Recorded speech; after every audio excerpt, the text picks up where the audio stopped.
Hi, I'm Ian. And I'm Jason. And this is Ghosts and Bears, the only podcast where we bring you the actual ghost stories With the actual history. in the actual place. On this episode of Ghosts and Bears, well, we've got quite the tale to tell.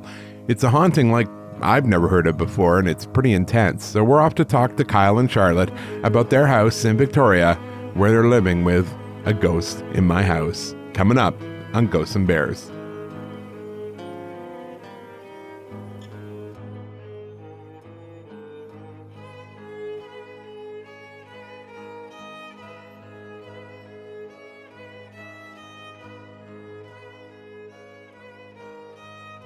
Well, hello. Hello. How are you doing? Oh, a little exhausted. You had quite the heavy weekend this weekend. Yes.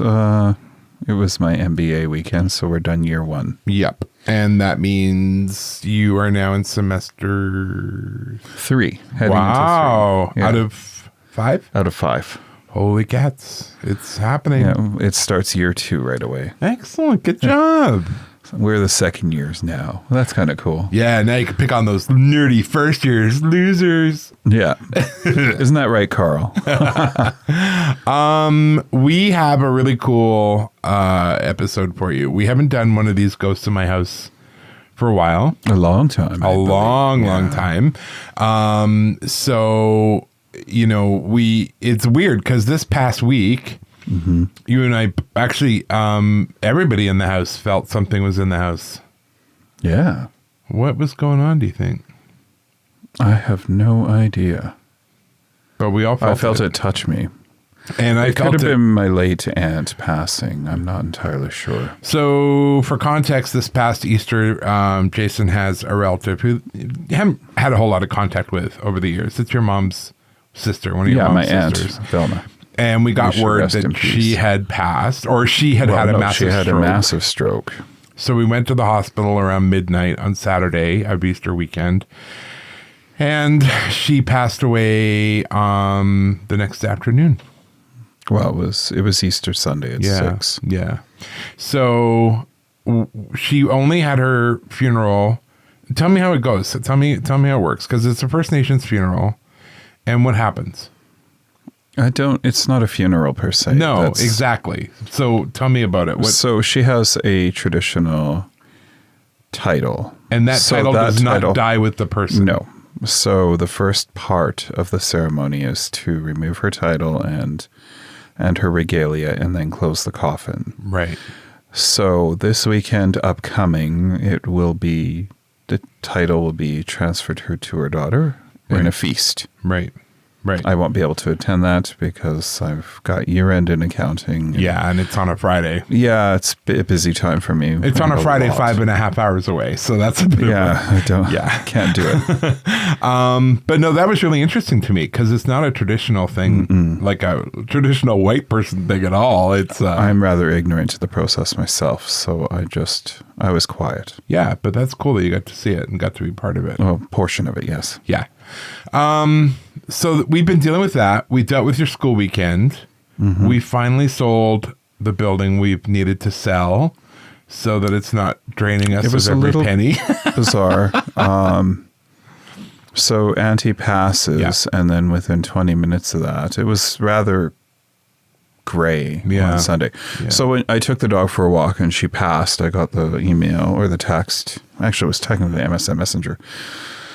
And I was already exhausted and tired from all the afternoon, but they took her off of life support. So she was around for a few more hours and the light came out, which was interesting.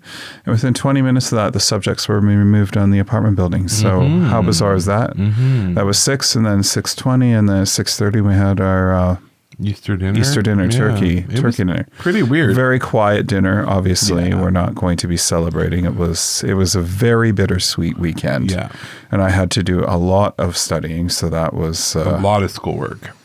That was a challenging, I would say, last 3 weeks. I did get your mom laughing though, and it's pretty easy for me to get your mom laughing. All I have to do is look up traditional Gitxsan words online.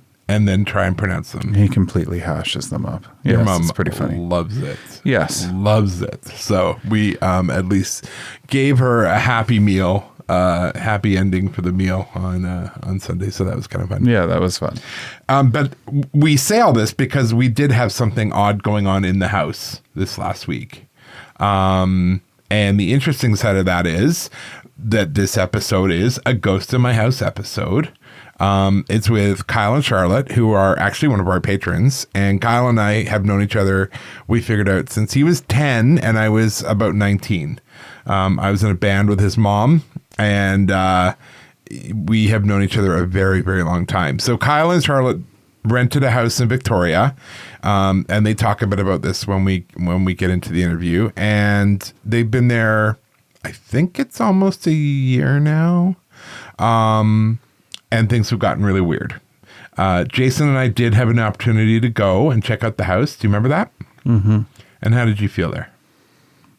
I felt, well, okay. There was parts of the house I wasn't that fussy about upstairs, but that's fine. Yeah. And things have definitely gotten stranger.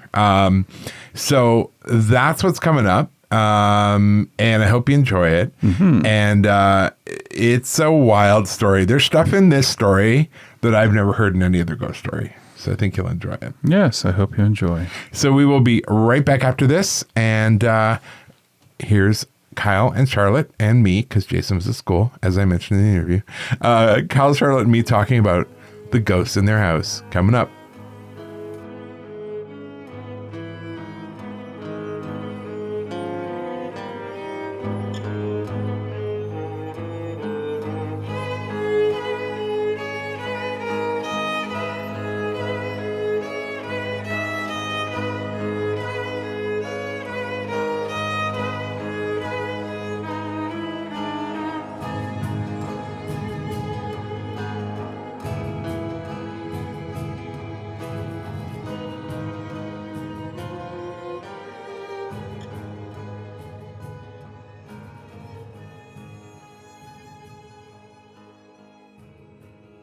All right, it's Ian here. Jason sadly is at school. I mean, not sadly, that's a good thing for Jason. But we are going to be talking. We have a great episode of A Ghost in My House. It's a house I've actually been in, so that's cool.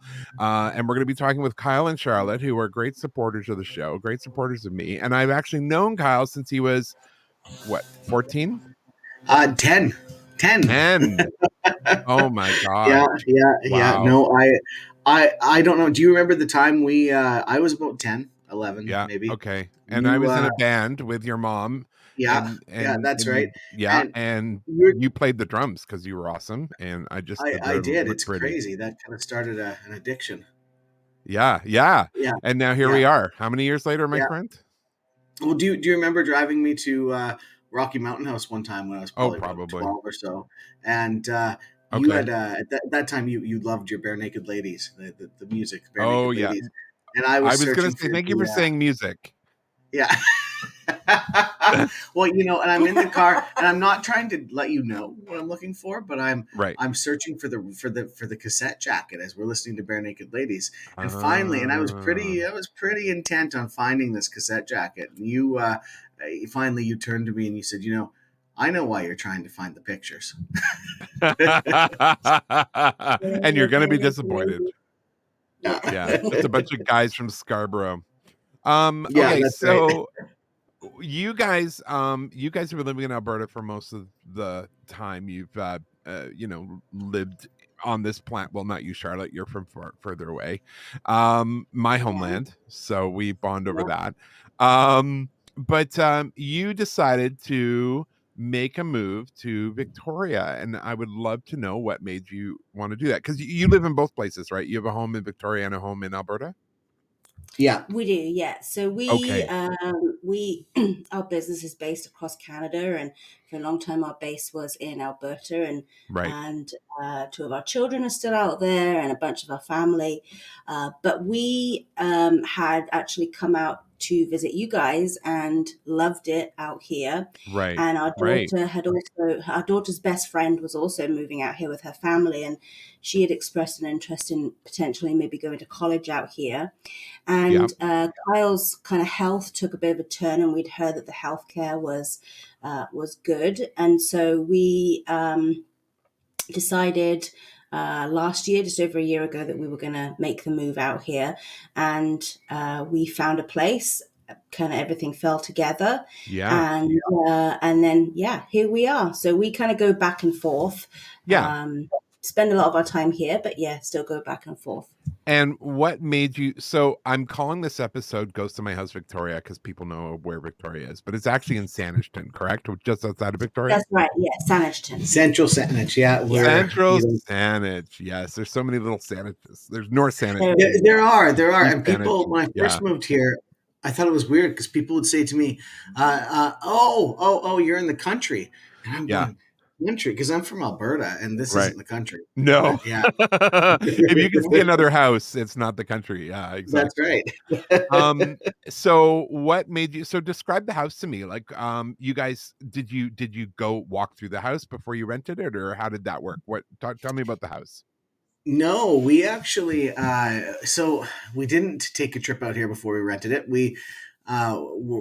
It happened kind of fast, and so we just did a virtual tour with the people that were renting this place out. We had our house in Alberta, and we decided we were going to rent here first before purchasing anything. So we did a virtual tour, and it was.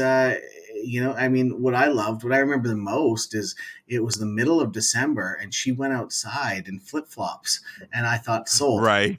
Well, and also we had kind of been talking about trying to find a place that would be kind of suitable for what we need. Like we have 2 big dogs, and at that time we had 2 cats. And so we had started looking with a view to potentially moving out in the last summer, but some things moved around. We found a great place and decided to move out sooner. And the house was kind of perfect because the homeowners at that time had 3 large dogs, and the house is completely set up for big dogs. And so has a huge yard. And so we thought, okay, this is perfect. But with regards to the layout of the house, so the house itself is 112 years old. Right. But it's interestingly, an old farmhouse, isn't it? Was it like built? But the actual house. So there's the main house, and then there's an addition onto the house. But the main house was actually originally from Alberta, which 112 years old is actually for we Alberta. Just followed the house. Yeah, for Alberta is actually a really old original house. So the previous owners to that had moved it out here, and that's wild. They had made the addition to the house. And so as you kind of come in to, very large rooms, open seat, like big, like kind of high ceilings, you come in a very open plan as you kind of the flow as you kind of walk through the house. And then, the kitchen and everything is towards the back. And I have to say, Charlotte, because being from England, I know, we'd go home and we'd say, oh, we went to a pub and it was built in the 1500s, and people just look at you funny because in England it's like, oh, that's my garden shed, it's from 1759, and no one even bats an eye. But here you say a house is over 100 years old and everyone loses their minds, right? So it's pretty funny. And especially in Canada, East and West Coast. I mean, obviously East Coast is a little older than the West Coast, but this area itself was originally developed in the 1840s. Right. They had settlers or pioneers that would come out here in the 1840s. And the pub actually down the road from us. Yes, I know it well. Which is actually the pub that you and I and Jason and Ian went out for supper. That was actually originally built in 1859. And it did burn down, I think, in 1893, was rebuilt, and it's still the original building. And so one of the things they like to say is, notwithstanding the kind of the period of rebuilding, it's actually the oldest running pub, in BC. And so this area really kind of started to develop. You've got some of the old original churches that were from, the 1850s when they were built. There was a railway line, the Victoria to Sydney railway line. And of course, where we are was all farmland. And so the plot of land that we are on was originally part of the neighboring farm, and then it was apportioned, and then we're on probably a couple of acres here. Yeah. So it's got a history behind it for sure. Absolutely, yeah. Yeah. And so you said, yes, we'll take it. We're going to rent your giant house. And what happened next? You got here and? Oh, got here and suddenly I don't know. I got here and just something kind of stirred, right? I just went, oh, I was hoping that I wouldn't feel something like that. Yeah. But don't we always? yeah. I mean, it was kind of like drove in the yard and I kind of felt a slight heaviness, and then I stepped inside the house and I went. And you went, oh no. Oh shoot. Yeah. I know. It's funny because people say to me, oh, you must run into this all the time. But I've gone out and looked for houses a few times in my life to buy a house, and I've only run into something that profoundly obvious twice. And really? Of course, neither times did I buy that house, but so it's not as common as people think. It really isn't. No. Well, because you felt it when you came here. Oh gosh. So here's part of the fun story for us. So we had all had dinner, and I don't know if it was that night. Anyway, doesn't matter. And you said, do you want to come back and check out the house? Of course we do. So we head back, and you said something about, there's definitely something here. And I said, well, where is it? And you said, I'll let you figure that out. And Jason and I walked through, and both Jason and I said the bedroom, the master bedroom, 100%. And then the dining room. There's something going on in the dining room. And it didn't feel like bad, like evil, but it definitely felt very active and very intelligent, like it was aware. It wasn't what do you call them, those time ghosts that just sort of go on a loop.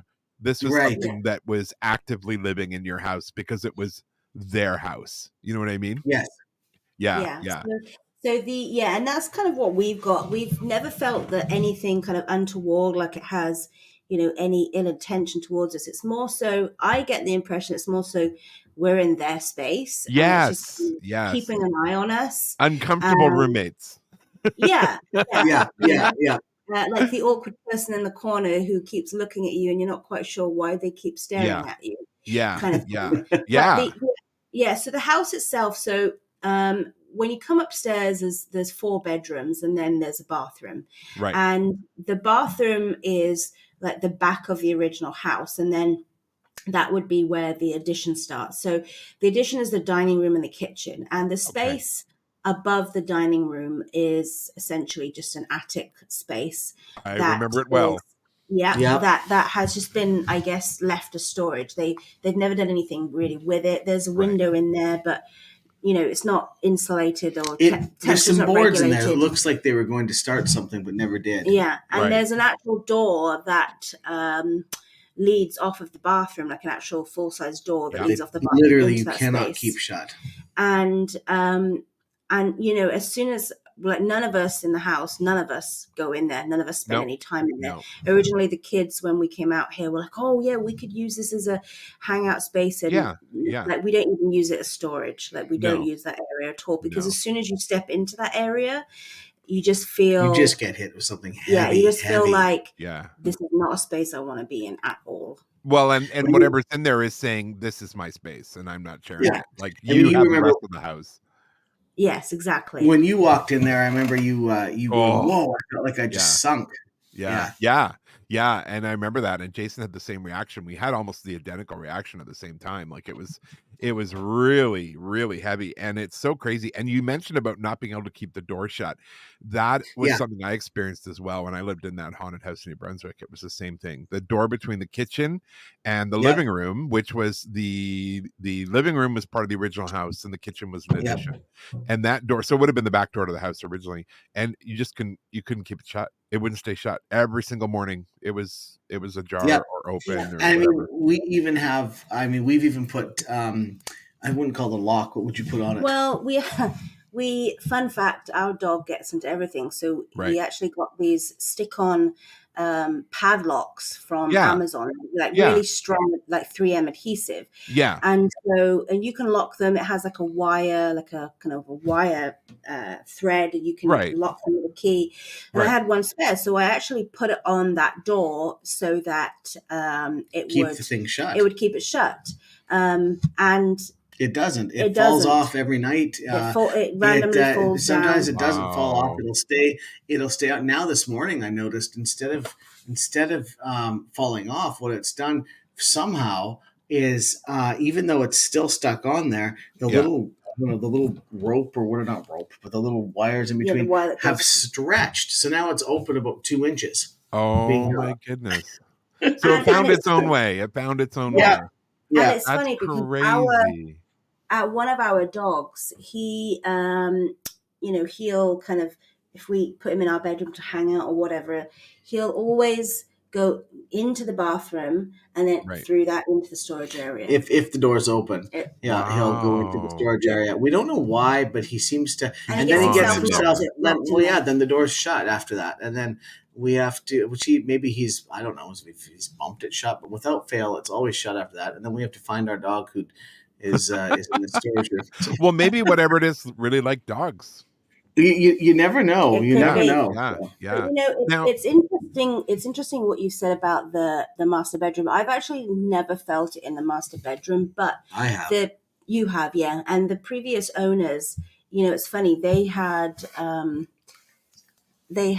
moved their bedroom. They'd moved their bed downstairs into the living room. Oh my! And they had said that the reason they'd done it is because one of their dogs was elderly and couldn't get up the stairs. But they had a gate across the stairs because the dogs weren't allowed upstairs. The dogs were never allowed upstairs, so we were told. And then suddenly they were living out of their living room. So they're pretty much lying to you. Yeah. They don't want to lose their tenants because I'm guessing they have a hard enough time getting tenants. So they've got this giant house because it's a pretty big house. Yes, it is. It's a huge house. Yeah, and downstairs they've got their mattress and their TV, and they're living out of their out of one room, and they kept all the doors shut. The upstairs it's almost like they turned over the house to whatever is in that storeroom. They just said pretty much be upstairs. Yeah. Pretty much. And I mean, they had spent a pile of, this was their dream house. Yeah. They had spent a pile of money on this. And so I thought it was just really strange. We didn't find that out till we came here, that they literally like that downstairs. And of course it was all because, we have a dog that's elderly, but right. They have to give some reason, right? But yesterday you told me the dogs were never ever allowed upstairs. There's never been a dog upstairs, and apparently neither were people. Yeah. So have the homeowners since then, now that they're a little more comfortable with you, have they ever given you any other indicators? No, and we haven't spoken to them much. What I will say is, so the whole house is ours except for a very small room downstairs. It's a one bedroom, I guess, suite or something downstairs. It's very tiny. Right. And the lady who lives there, I finally, after there was a lot of activity for a while, I actually said to her, I'm like, hey, that's right.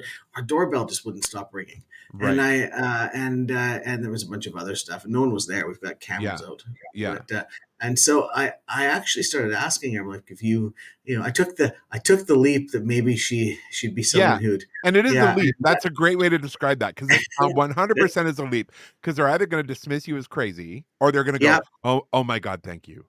Exactly. Yeah. Well, she didn't look at me like I was crazy. She just looked scared that I'd even brought it up. Yeah, it totally freaked her out. And I was like, oh, yeah. She wouldn't confirm nor deny, but she was right.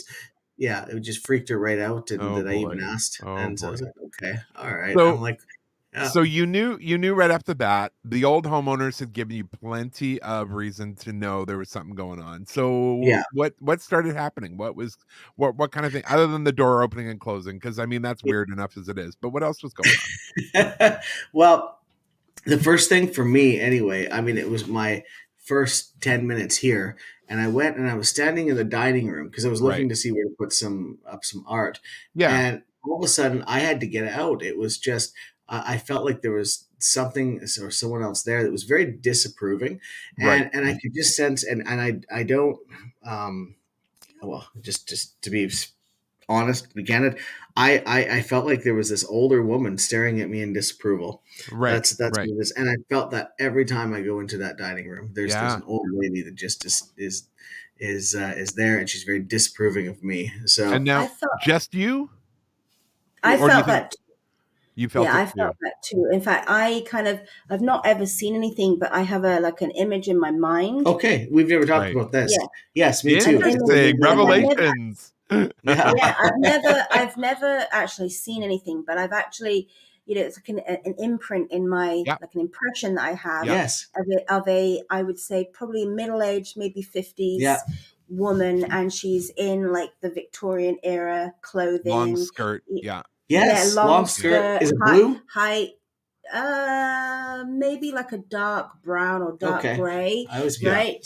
The blue in there, and kind of she sort of stood with her, her hands pursed together under her kind of bust across her stomach, just kind of like looking very disapprovingly at us. We've both said we've noticed like an old lady's presence. Kind of, we felt like that. We've never talked about we got the image in our head before. Well, it's interesting you say that because I think I've talked about this before lots, but I've never seen a ghost. But that's how I sense them. I get those impressions, and it took me a long time to figure out what they were because I would get flashes of like, I would walk in a place and get a picture of the energy, but I didn't know what it was, so I would just dismiss it. But it's the same thing. Like when I was in there, that it was definitely female. It was definitely like the hair up in the Gibson Girl style. Do you know what I mean? With like the exactly, and a long dark gray. I saw dark gray, but I mean it could be different, the color perceptions, whatever. And she was just not happy. She wasn't angry, but she was like, ugh. You know what I mean? Like that was a little bit like the old school moms or the nurse matrons or the governess, very 100%. Kind of disapproving. Very, very much the same. I see the gray on top with her on her shirt. Almost, I don't know what you'd even call it, but it's like an old school Victorian era something that they would wear on from their neck down. But then, I always get the idea that it's like a blue type skirt. But that's totally cool. I mean, it's how your own brain perceives that sort of energy projection. That's what I think. And so it's going to be a little bit different. But the fact that we all three of us picked up on that older female energy of a certain era. I mean, it wasn't like she was a 1990s, kid. No. It's Britney, bitch. Yeah, no. It was a definite era-esque kind of ghost. So that's interesting. And because I walked in there and was like, nope. Like I'm not welcome here. Like she's not happy that we're here. So and I remember you saying when you went into that storage room too, like you felt like you stepped down, and there's not like a step there, but you almost felt you feel like you kind of sunk into something. Yeah, absolutely. Now the other thing with the dining room, you mentioned that was part of the addition. Do you know when the addition went on? Like when it got put on? I think it would have gone on in the 80s. So I think the original owners moved the house out here into the and then built the addition in the 80s, because there's also a swimming pool they put in the garden, which has now been filled in. But I think it was put in around about the 1980s. Okay, because I'm wondering if that dining room would have been where the back porch would have been originally. Oh yeah, I think possibly. I actually always assumed it was. I haven't I haven't looked into it like you have, Charlotte, but I always assumed it was.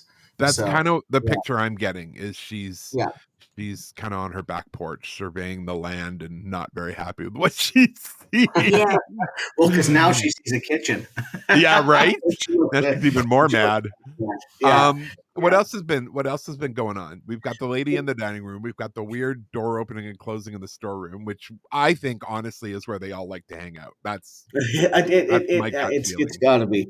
It's gotta be. No, to the basement, that door always opens and closes too. Interesting. It's pretty weird. Like and Charlotte will come up from being downstairs or something and say, "Did you shut that door on me?" And I'm like, "No," but I've also watched it. I've watched the door open, and after when it's been clicked shut, I've watched it open. And but I don't know. I've had lifetime of this kind of thing. And, yeah, I know. Oh, I should mention that actually. Sorry, Kyle, I'm just going to interrupt you for a second. So, no worries, man. the Calgary's Most Haunted book, which is coming out October 1st. One of the things I like to do in my ghost books is have people who've had significant experiences in an area write it in their own words. And so Kyle very kindly did that for me on his farm just outside of Calgary. And we're going to see that in the upcoming book. So Kyle has absolutely for you, this isn't even that extraordinary. This is just kind of regular life, and you're like, great, now I'm in another haunted house. and what's really interesting is I mean we've all had experiences in this house, but Kyle seems to have the most experience, and it's almost like he's a magnet for that. Yeah, that makes sense. Actually, that makes sense, because when it's a bit, think of yourself on a foggy road and you see a street light shining. What are you going to do? You're going to go towards that street light. You're going to know that street light, and I think it's the same thing with some people. We just kind of emit a certain kind of energy light or something. Yeah. And so the energy is drawn to that. So that makes sense. And Kyle was like basically marinated in it from a very early age. So you've been out to the old family farm, Oh, yes, I have. So I think what happens is you just kind of go, okay, well, this is just life. This is how it works. But what happens is energy sees that and goes, oh, hey man, and if you'd been standing in a room all by yourself for 100 years with no one to talk to, you'd probably try and communicate too. I think I'd like to think right? I would. I'm a people person. Yeah. But you know what I mean, right? Like they're going to want to reach out. And if they have a higher chance of using what energy they have to communicate, and they know it's going to be with someone who can kind of receive them or understand them, that's probably my guess anyway, is that's why Kyle would be getting more hits on the old spookometer than anybody else. Well, and it's interesting because in that kind of whole spirit of, pun intended, communication, we actually have had instances where I think that maybe they have tried to communicate with us. The TV turns itself on at all times of the day and night, and sometimes. And I should interrupt here just to say we have checked our TV over 1,000,000 times. There's no timers. There's nothing set. There's no reason for it to be turning itself on. But I mean, it'll just all of a sudden turn on, and it'll be at full blast, full volume. Yeah. And, no. Oh yeah, we're talking 3 in the morning. We're talking 2 in the afternoon. We're talking. No, not cool. Yeah. So much so that sometimes we actually unplug it before we go to bed. Yeah, no, so I get that. I get that. We actually have our in-laws staying with us right now, and so actually the other night I thought, well, they're your in-laws. Yeah, well, sorry, my in-laws. If they were both of our in-laws, you and I'd be in trouble. Yeah. Well, you'd definitely be from Alberta. So just kidding, Alberta people. I love you. I actually unplugged. Love you, family. I actually unplugged the TV. The other night because I was thinking, well, firstly, I don't want to freak them out, but also because it's so loud, I don't want to wake them up either. Of course. But isn't it funny how quickly it becomes normalized? Where you just kind of deal with the paranormal activity in your house. It just becomes part of living in the house. It's so crazy because I had that same experience where you're like, oh, well, I have to unplug the TV now because I'm going to bed because the ghost will turn it on. Like you just kind of roll with it. So sometimes it's kind of helpful. I mean, I've sat down to watch TV before, and I haven't even picked up the remote yet, and it's just turned on for me. And I'm like, thank you. But I think sometimes it must I think it plays with us because Kyle, it's gotten Kyle into trouble a couple of times because Kyle's always been having been a lifelong drummer, he's a little hard of hearing. Yeah. And so sometimes I'll be in the kitchen and the TV, all of a sudden the sound will be booming and I'll be like, can you turn that down? Yeah. And he's like, I didn't turn it on. I'm like, I'm at McDonald's right now. That's crazy. Yeah, and now you told me just a couple of weeks ago, Kyle, about something that was super crazy with the TV. I've never heard of this, and I think this is crazy. Please talk about this is a really weird one. So sometimes it used to be it would turn on full blast all the time. Sometimes there's one of two instances that happens now. Either one, it turns on full blast, right? Right. or two, it's already on, or pardon me, it turns itself on, one or the other. And instead of having any sound, it just shows a gray screen, and it says Charlotte. Oh And the my first time we God. discovered this, it was my daughter who went Right. downstairs and she's like, "Why is your name on the TV?" Oh. And we Like, were how like, does it show up? Like, is it in a spooky blood dripping font or just? Yeah, No, no, no. because sometimes when you change the TV input, like whether you want this Yeah. HDMI or Yeah. it was Yeah. literally like the It input just had changed, and it was like Charlotte. a grayish green screen, and it just said Charlotte. Oh my goodness. And it has done this now probably 15 times. Yeah, That's And we cannot figure. crazy. We've looked at all of our other devices. Like it's not like something's going on with one of our other devices, doing No. some sort of weird streaming to the TV, or No. that I mean, I'm old, and I'm the only one that uses the TV the most. And I got to Right. be honest. Well, I'm not that old. But anyway, Not as old as me. Yeah, I know. but I'm old enough that I mean, I'm used to TVs from the old school where you just turn Right. them on, and I'm the same way with this. And so Right. we've never tried to program anything. We Right. don't, Right. you know. Right. Yeah. That's It's kind of wild. it goes crazy. But then the craziest thing is there's only been once where I felt like where I was like maybe more. It was angry with me, and then things it weren't really quite creeped cool. you It out. really creeped me out. And I don't get creeped Right. out by this stuff very easy anymore. No, but And sometimes you will get that feeling where it's like, time to go. I've yeah, had that once or twice with a familiar energy, and I've yes, had it where it's like, I need to leave now. Like yeah. it's not, I don't know why, but whatever it is not happy with me, and I need to go somewhere else. And I do. Oh yeah, no, I get because I was watching a TV show and I think it pissed it off because Okay, what there was was it? a Netflix show. I can't Right. remember what it was. A Netflix show about. So you, you remember my brother used to experience some weird things back in the Yeah. day, Yeah. and so the same type. There was a TV show about another boy that was experiencing the same type of phenomenon. like night terrors. Right. And well, it was way beyond night terrors. But anyway, so I'm watching this, and I'm like, this is interesting. And I turn it on, and I'm watching it, and all of a sudden, after about 20 minutes, in the middle of a in the middle of a very dramatic scene, Right. the TV just kind of made a loud. I don't know. It was weird, and then it went staticky for a second, and then went to like it was like the TV mode, like Charlotte said, when changing the source, Yeah. and just kind of stopped, and all of a sudden, I don't know what it was, but I mean, I could feel I was the only one in the room. The doors were shut in there because we've got two Yeah. doors to Yeah. both entrances to the living room, Yeah. and it was heavy. It was so heavy, and I Oh felt boy. like so I could just sense well, I could sense kind of like an old man standing over in the corner and just watching me. And he wasn't And I happy. just didn't feel it was just heavy. It was thick, and I was I almost it took all I had to just kind of slowly get up and just leave the room after about 3 or 4 minutes of just sitting there going, I didn't try to fix the TV. It was just bizarre. It was the weirdest experience that I've had in a long time. Interesting. And I And wonder yet, if it was like trying to tell you it wasn't impressed with it. Like I don't know, it was dead silent. Like Charlotte was in the living, it was in the kitchen. Yeah, Sorry, that was the cooking. funny thing. Eden Yeah. was here. They were doing their own things, but that room was dead silent. I couldn't hear anything anymore. right. And Charlotte's usually got audiobooks going on in the kitchen while she's doing stuff, or Eden's usually got stuff going. But Yeah, it was just yeah. dead silent. It was weird. It was almost like there Wow. wasn't a cloud, but it almost felt like there was a cloud over the whole Yeah, thing. It was, yeah. I And can't really it was explain it. But it was almost like punishing you for watching it kind of thing. Like, why are you watching it? almost, yeah. I've never finished the show. Interesting. No, Well, I wouldn't and either. Not worth it.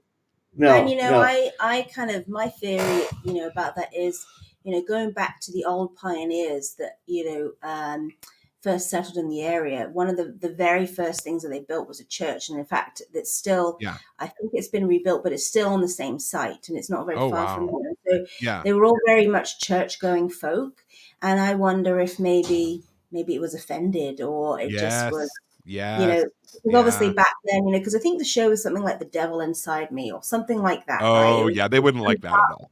dark spiritual matter, right? And so Yeah. I wonder if it was just, it did not like that at all. No, I get that. I understand that. That actually makes a lot of sense. Do you find like you had that pretty serious reaction with that TV show? Do you find sometimes the energy ticks up or slacks Oh yeah, off? well that happened right around Halloween actually. But yeah, as you get closer and closer to Halloween, it's like it becomes an everyday occurrence. I don't Oh know what wow. it.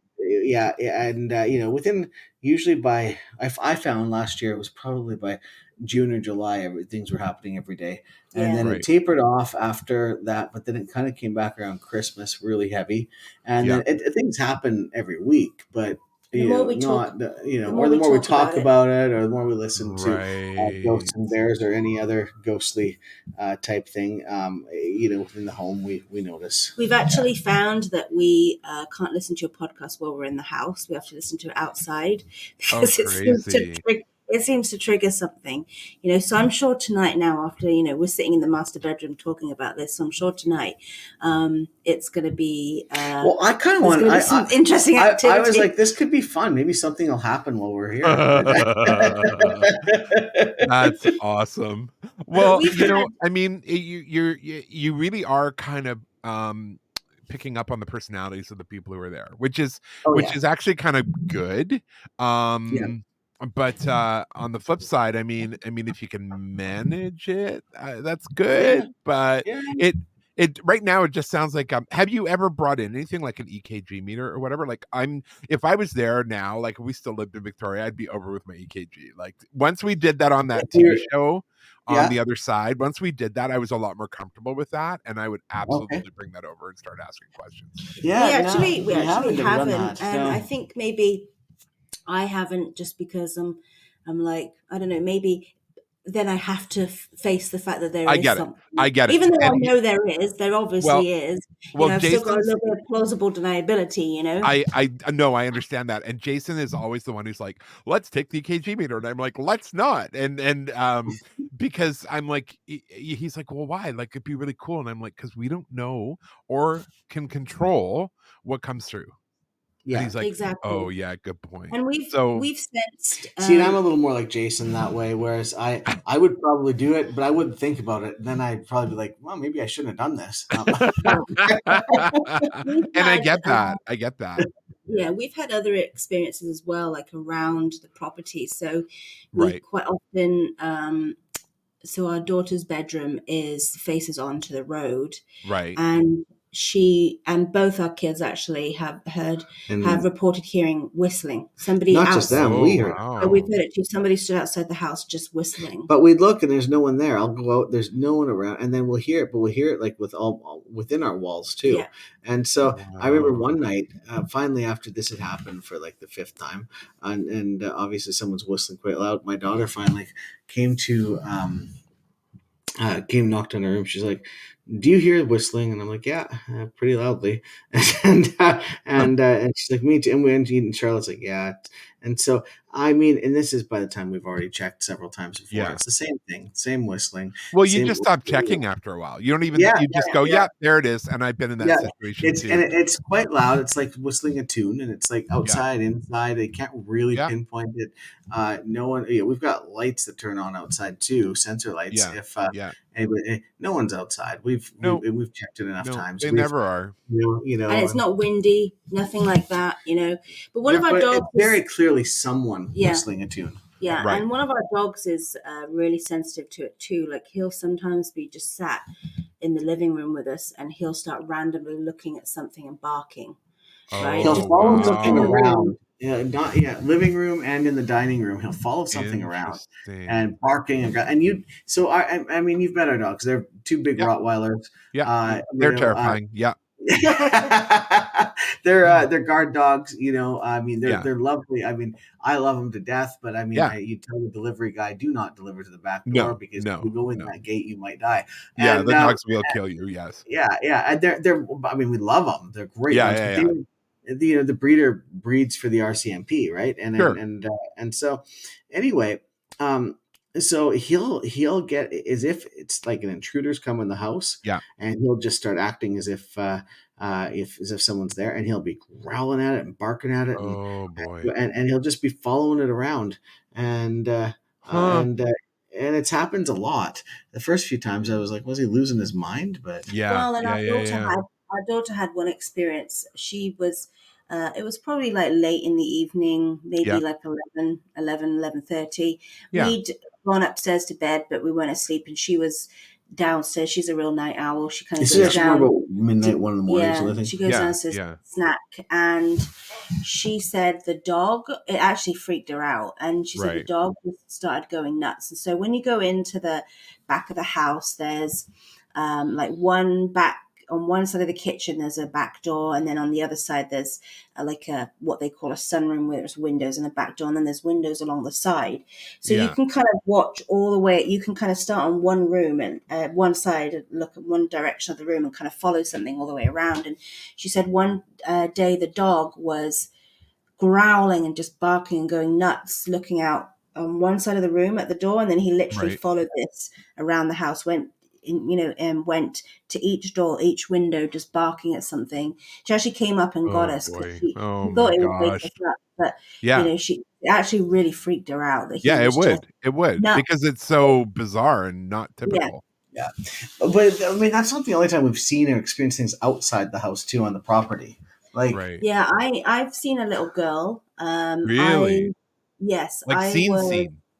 Yes, like out of my personal vision. Yeah, Charlotte came to be quite disturbed because I was like, well, I actually, I've had the sensation. I think I was maybe taking the recycling out. I was doing something outside, and I came up on our deck. Yeah, and as you kind of come up on the front porch, it's a covered porch. And then there's steps up, but then there's kind of bushes along the side of the porch. Right. And I actually quickly turned and looked to the left because I saw out of my peripheral vision a blonde girl running or kind of skipping past the porch. Right. When you just have that sensation that, like, if I was to physically walk past you right now, you can literally feel the physical energy of absolutely. The exact same thing. I actually turned to look because I thought there was a kid. There's a daycare not far from where we live. I actually thought there was a child actually on the property in the yard. Maybe one of the little buggers escaped or something. Release the dogs. No. So I turned to look, and obviously there was nothing there. But this was, a little girl. She probably had long blonde hair, probably down to about the middle of like the bicep area. Right. Again, very Victorian. She had almost like something that you would have expected to see Anne of Green Gables wearing. She had like a grey pinafore dress with like a white apron style, and she was just kind of skipping like the black, mid calf length black boots. So very in keeping with the house. Yeah. And it's interesting you said you saw her in your peripheral because that's, I think we've talked about that before. COTEP, corner of the eye phenomena, where we are able to pick up more in our peripheral vision because basically that's what kept us alive when the animals were hunting us. Is you pick up movement and you pick up things that when you turn and look at it full on, your mind kind of discounts. But when it's in the periphery, it's like, oh, we better pick up some extra stuff because it might save our lives. You know what I mean? So that makes sense that you would see her out of the corner. And I'm guessing when you turned to look directly at her, there was nothing there. There was nothing there. Yeah. That's and really she could have not have gotten out of our yard that fast. No, it's just like she was running / skipping past me, and I actually thought there was someone in there because I was like, "Who's in our yard?" And I kind of turned around and nothing there. Yeah, and you went looking around a little bit for it too, because I remember, and you didn't tell me right away because this was still very close to when we first moved in, and I didn't want to freak Charlotte out, so I hadn't. No, I know, and we do that. Yeah. We don't tell each other. Like I think I talked a few episodes ago when we were in Las Vegas. We stayed in the same hotel when we got there, and the same hotel when we left because we just land in Vegas because it's cheap, and then we rent a car and we go somewhere nice. We were in the same hotel, and that night I woke up, and both Jay and I wear CPAPs because we're bears, and I was woken up by the smell of very, very strong perfume coming in through my CPAP, and I sat up and I pulled my CPAP off, and I could smell the perfume, and then it was gone, like poof, gone, Wow. not fading away, gone. And then I Yeah. was very aware in my mind, we talked about getting that impression. It was a woman, very, very pretty woman, long dark hair, probably in her late 40s, maybe even early 50s. Beautiful woman, long. She was either in a green dress or a red dress or blue dress. Like it was that kind of Yeah. color. And Yep. she wasn't there to bother me. She wasn't there to scare me. She was just like, hey, I'm here. And I know you can pick up on me. I just want to say hi. And then she Yeah. kind of hung out for a while in that corner of the room. And then she was gone. And in the morning, Jay said, oh, I didn't sleep very well last night. Like I kept feeling like there was somebody in here. And I'm like, well, funny you should say that. But there was no way I was going to tell him that in the middle of the night, because then he'd just be freaked out. Like there's no point, right? And there's nothing to do about it. What are we going to do? Huddle in the car till morning? No, like, yeah, there's nothing you can do. There's nothing you can do. You know, it's I mean, if it started throwing things at me, well, maybe. Yeah. And even then, I might just pull the covers over. It's funny because and hope for the best. Kyle, I wasn't sensitive to this stuff at all, and Kyle would tell me stories of growing up, and I would. It's not like it's not like every house I lived in had something. No, I know. There were a few along my houses that you lived in, like when you were first married, houses that you lived creepy. in, like I never even told you about that. After you got divorced, like. You know, you've always, different, your aunt and uncle's house, your grandparents' house, your own house, you've always been able to sense stuff. And I was never sensitive to it. And I remember when we first got together, like it really freaked me out. Like ghost stuff I couldn't listen to, or like movies about ghosts that I didn't like. And I remember saying to Kyle, if you sense anything, do not tell me. Like I do not want to know. Yes. But then actually when we started kind of really tapping into what you were doing, and I started to think, this is nothing to be scared of, right? Yeah, and exactly. I always thought maybe experiencing this would be more frightening to me than it was, but actually, to be honest, kind of just take it in my stride, and it's kind of more annoying. Yeah, it is, and you're like, oh god, yeah, that's happened again. Yeah, and that's why I describe it as roommates who are just sort of annoying. Like it's an it's like it really annoys me if in the middle of the night, like literally, we've woken up and I'm like. You can just hear a really loud noise, and like we both kind of wake up, and I'm like, I think the TV's on, and it just really cheeses me off because then I have to get out of bed and go downstairs and turn it off, like, and sometimes I'm like, great, can you not like wait until it's like daylight hours, It's interesting though. It didn't hit me that I guess probably because I grew up the way it never hit me that others would be so freaked out by some of this stuff. Until I was living by myself as a bachelor out. I moved out. It was in my 20s. I was out by Rocky Mountain House, Alberta, and I was in my house there. And my aunt came over to visit me, and while we were talking, and I mean, there was stuff going on in that house. And while we were talking, my stereo all of a sudden turned itself on and started playing rock music, and the light in the kitchen would turn itself on, turn itself off, and the TV turned itself. And during that time, I ignored it all. I was just talking to her, and my aunt, my cousin, finally they interrupted me and they said, "Kyle." They said, like, excuse me. They said that. They said they were freaked right out. They're like, that stereo just turned itself on. Well, they said, left, "Oh yeah, didn't they? They did. Yeah. They left me there with the ghost." And I think people do get scared because they don't know what's happening. They don't know why it's happening. Oh, I they don't don't know what it wants. leaving. Yeah. And so but as human beings, we're sort of programmed to be scared of the unknown, right? We're we need more information.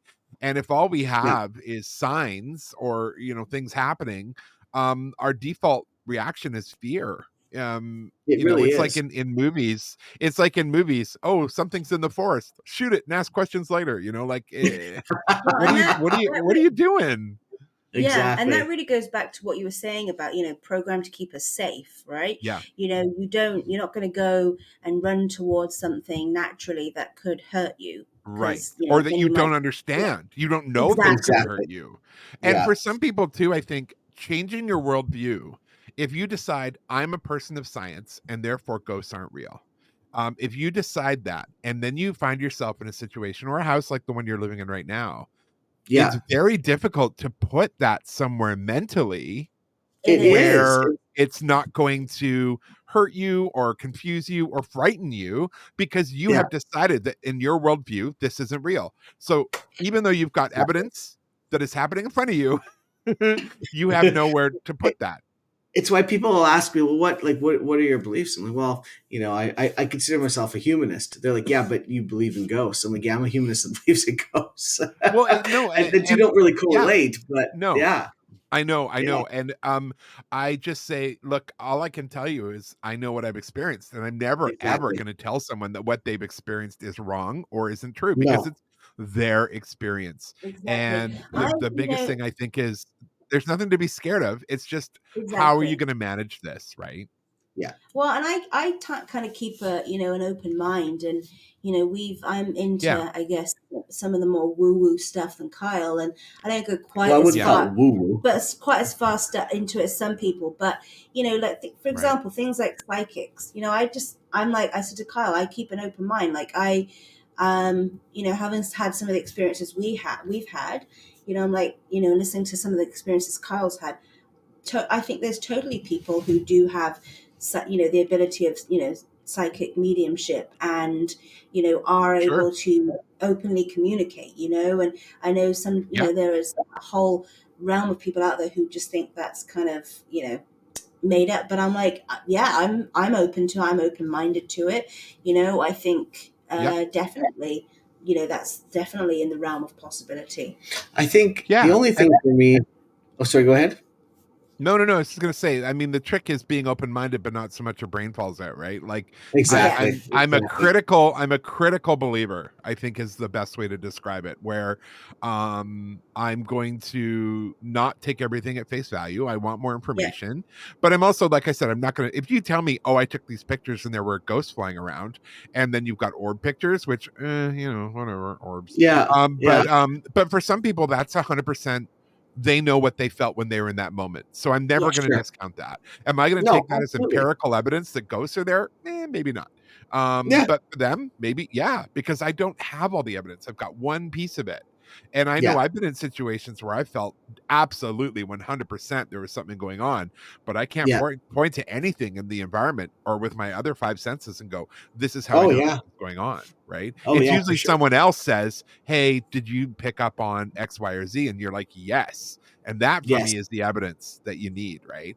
But a lot of times with people who move into houses and they're married or living together or whatever, and one of them experiences it and the other doesn't, that's a real problem. And the other point is usually, and I hate to say this, but it's usually the woman who goes, okay, we've got someone else living here, there's a spirit here. And the man with the worldview of there's no such thing as ghosts, because men don't believe in ghosts, the man goes, no, there isn't.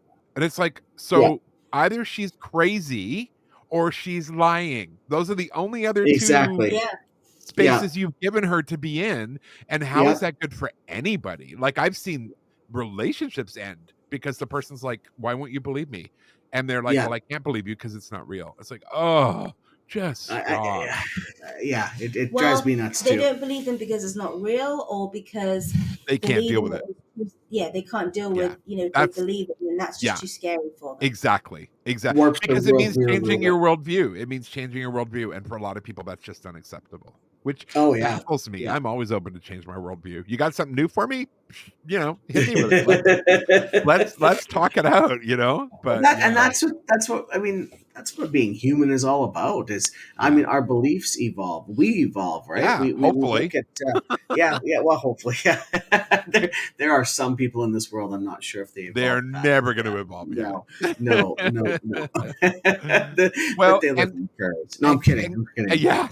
And Kyle, you said something about last night. Something went on last night. Yeah. So this was interesting, and I wasn't even going to share it with Charlotte, except for the fact that I was like, you know what, it'd be kind of cool to share it on this podcast. So last night, my dad and stepmom were here for a week, and so we've got one bathroom upstairs, one downstairs, and everybody was getting ready for supper or whatever. So I ran up to wash my hands upstairs because someone was in the downstairs bathroom, and ran up here to wash my hands. And anyway, as I leave the bathroom and I get about 2 or 3 steps down the stairs, I hear a bunch of footsteps. I hear doors slamming behind me. I hear a bunch of activity, big thud. And I'm going, well, that's weird. I thought everybody was downstairs. So I thought, well, obviously someone's up here, but curiosity killed the cat, I guess. Especially in horror movies. Yeah. But yeah. and so I turned around, went up, and I kind of looked around, and I'm like, oh, no one's up here. And I'm like, well, maybe it's one of the animals. And I'm looking, and I got to be honest. I mean, there was no cat, no dog, and no human up here. But while I was up here looking around, the noise continued. It would just came. Yeah. It was, you couldn't really tell which room it was coming from. So I checked them all, and the noise didn't stop. It was someone was rustling around, opening up closet doors and bedroom doors, and so I thought, I'm just gonna leave. So I went downstairs, and I thought, did I miss something?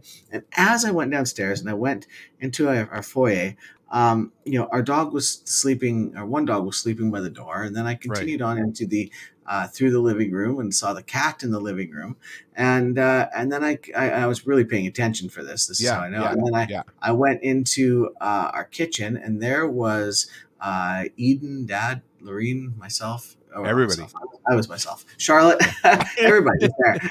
And there in the kitchen was our other dog, just chilling out. There was literally nobody upstairs, but there was absolutely there was no one. There was no one, but it was very clear that someone was up there wrestling through. And I was like, well, isn't that lovely? So anyway, but I don't know. Yeah. Well, I am curious to hear, like, so today is Saturday, and we released this podcast at midnight on Wednesday, or I guess Tuesday night at midnight. So in between now and then, if you can message me and just let me know, is us talking about this? Because where are you in the house right now? Where are you recording this in the house? We're in the master bedroom. Yeah. Okay. So right beside the creepy closet. We picked one of the places with the most activity to record this in. Excellent. Good. So make sure they can hear you. That's good. So let me know though, please. And I'll put it in. When Jay and I record on Tuesday. Because we'll slot this in. I will let people know if you guys share if anything happened or not. If anything happens, that'd be really cool. That'd be really. That'd be actually cool if something did. But you say that now. I say that now. Yeah. It wouldn't surprise me. It's I don't know. We'll see if it. If the it's bed okay starts shaking. The fact that we're talking about it, or if it's kind of disapproving about the fact that we're airing our dirty laundry. I don't know. Those early pioneers, they were Brits, and you know how Brits like that. Ooh, yes. You don't talk about anything. Yeah. No, God. Except the weather and the Queen. I have to say this. My father-in-law, though his house could be burning down around him, and he'd just sit there and go, okay. It might get up and walk. This is upsetting. Yes, if I show him something, he goes, that's nice. That is the highest praise I think I've ever gotten from someone. Oh, yeah. No, absolutely. That's 100%. And Charlotte, I have to tell you, I've been gripped by UK mania, and I'm looking at baking one of 3 cakes this weekend because I now have the need to. It's either going to be the walnut coffee cake. Okay. You know what I'm talking about, right? With the coffee icing. A Victoria sponge.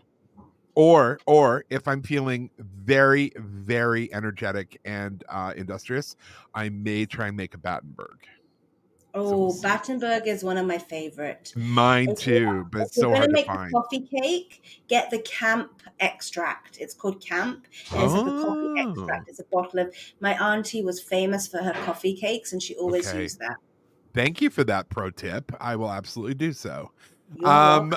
And on that lovely British note, thank you guys so much for sharing this. It's such an interesting story. No worries. I feel so lucky I got to see the house before we moved to Prince George, and hopefully we'll be down there to visit again. And you guys are still there, and we can come over and bring our EMF theater, and because Charlotte, not my house. You guys can do it. Come on in. I mean, I can't imagine the activity getting any busier or worse than it is now. Well, I just have you to say that now. I just have to tell you, after hearing some of your stories and you doing this, I actually one day said out loud, listen, I'm not here to bother you. I just want to coexist peacefully. You can still have this. It's still your house. You can, and I mean, obviously still experience stuff. Days. Well, for me, I've experienced some stuff, but never anything untoward. It's like we're just coexisting in this space. Excellent. Yeah, and you acknowledged it. And for some, it seems to me that for some energy, that's all they want. They just want a little acknowledgement, like, hey, I'm here too. I think they're just but living it's a double-edged sword, because once you acknowledge them, sometimes they start to get a little more needy for attention. So yeah. No, I think we all just kind of we're all just here living under one roof, and they in different planes of existence. No big deal. Yeah. I mean, they enjoy our company and we put up with theirs, and I think I'd like to start splitting the bills around here, but right, like pitch in. Yeah, I'd love to come down and find an unloaded dishwasher. That'd be amazing. All right, my friends, thank you so much for chatting with me and taking the time. I really appreciate it, and I'm sure everyone's going to enjoy hearing your own personal story about the ghost in my house, because it's a pretty cool one. Thank you. Take care, guys. Buddy. Bye. You take care, man. Bye.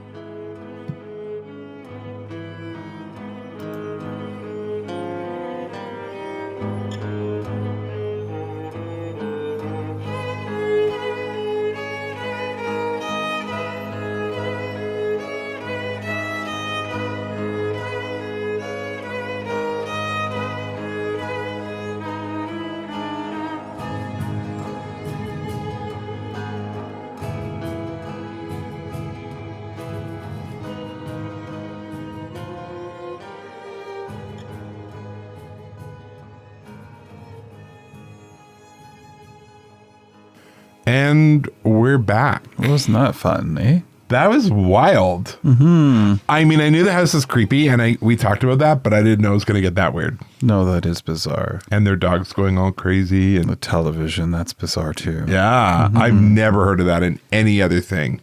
So thank you, Kyle and Charlotte, for doing that with us. Thank you very much. That was very kind of you to share. And you helped fill in my MBA weekend. That was already super full. Oh, crazy. And I'm really happy they were able to share that, because it is, they are actively looking for somewhere else to live now. That's true. Yeah, because it's getting too weird.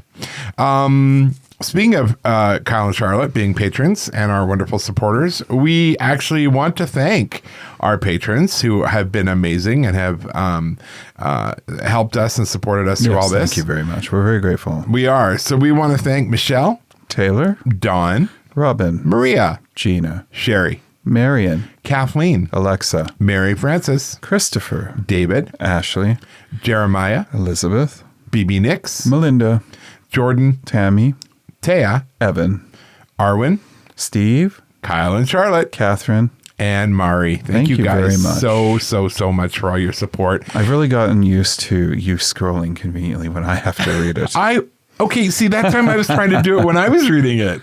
No, you weren't. I would read it and then scroll.